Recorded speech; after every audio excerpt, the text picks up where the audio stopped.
أعوذ بالله من الشيطان الرجيم. Semua pasti tahu bahwa pada masa Nabi, setiap masuk waktu sholat, maka yang mengkumandangkan azan adalah Bilal bin Rabah. Bilal ditunjuk karena memiliki suara yang indah. Pria berkulit hitam asal Afrika itu mempunyai suara emas yang khas. Posisinya semasa Nabi tak tergantikan oleh siapapun, kecuali saat perang saja, atau saat keluar kota bersama Nabi.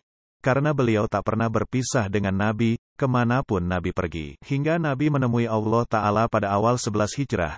Semenjak itulah Bilal menyatakan diri tidak akan mengumandangkan azan lagi.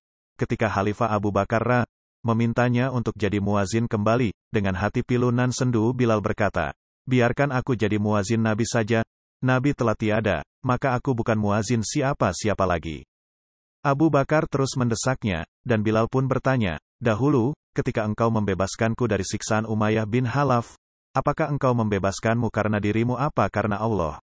Abu Bakar hanya terdiam.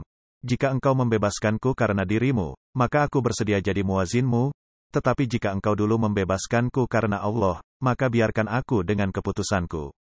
Dan Abu Bakar pun tak bisa lagi mendesak Bilal untuk kembali mengumandangkan azan. Kesedihan sebab ditinggal wafat Nabi SAW terus mengendap di hati Bilal dan kesedihan itu yang mendorongnya meninggalkan Madinah. Dia ikut pasukan Fath Islami menuju Syam, dan kemudian tinggal di Homs, Syria.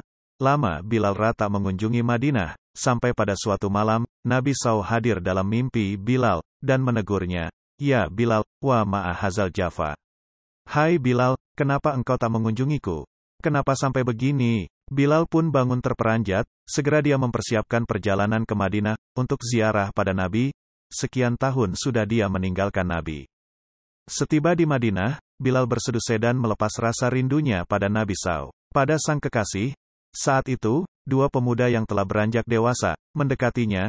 Keduanya adalah cucunda Nabi SAW, Hasan dan Hussein.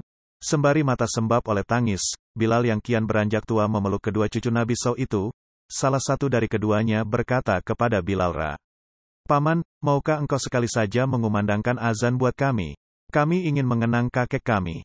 Ketika itu, Umar bin Khattab yang telah jadi khalifah juga sedang melihat pemandangan mengharukan itu, dan beliau juga memohon Bilal untuk mengumandangkan azan, meski sekali saja.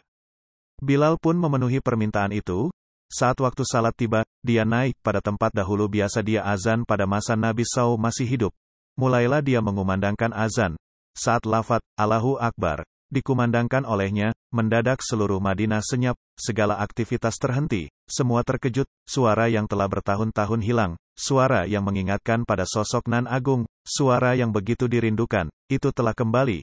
Ketika Bilal meneriakkan kata, "Asyhadu an la ilaha illallah," seluruh isi kota Madinah berlarian ke arah suara itu sembari berteriak, bahkan para gadis dalam pingitan mereka pun keluar.